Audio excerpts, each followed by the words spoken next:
বরত্তর মসজিদে দায়ের নামাজ পড়তে সুন্দর সুন্দর বল কোরআন শরীফ আম্মা জিয়ারা নুরানি কায়দা বুকত লই কোরআনিয়াত যাইতো যুগিবে কেন সুন্দর আজিল কেন বালা আজিল কোনো হিংসা নাই ফাসাদ নাই একে অপরের লাগে আন্তরিকতা মায়া মমতা মোহাব্বত কিন্তু যে কারিগর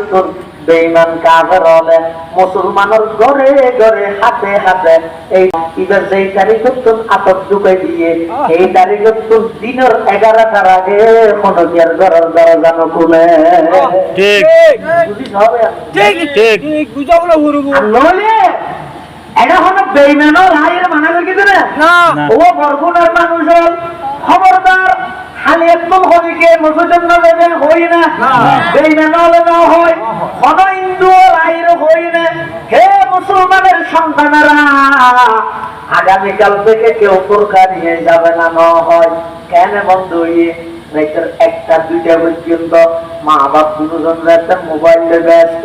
ঘুমে যাতে ধরে গিয়ে সকালে নিজেও উঠিত নাও পারে ওয়ারও তুলিত নাও পারে কোরআনিয়াত পাঠাই নাও পারে কোরআনি শিক্ষা তো পুরা মুসলমান বঞ্চিত হয়ে নাও আল্লাহ মুসলমানরা বন্ধু আর মুরব্বী এই নামাজ জিয়ান একাগ্রতার সহিত করি বললাই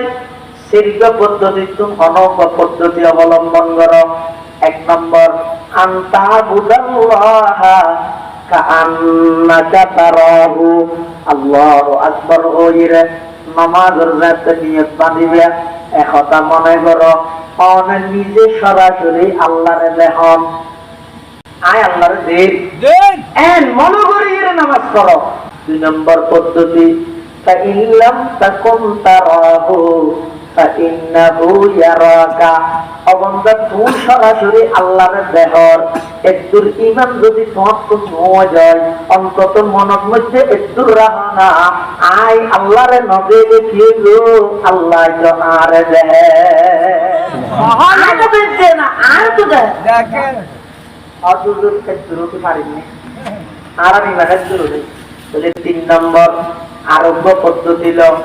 ইবাদত মসজিদের দুকর আসরত মসজিদের দুকর মগরিবের রক্তত মসজিদের দুকর এশার রক্তত মসজিদের দুকর ফজর রক্তত মসজিদের দুকর একতা মনে কর ইয়া নিয়ে যে তোর জীবনের শেষ নামাজ ইয়ার পরে তুই নামাজ পড়ানোর সুযোগ আর না পাবি তোর সামনে লই এলাকাবাসী গরিব দে ওখানে আল্লাহরে দেখুন অথবা আল্লাহ অনরে দেখে অথবা ইয়ে না জীবনের শেষ নামাজ একটু যদি তোমার নামাজ ঠিক না যায় তাহলে আরোগ্য পদ্ধতি আছে দেখি বেশা বেশি নফল নামাজ পড়ো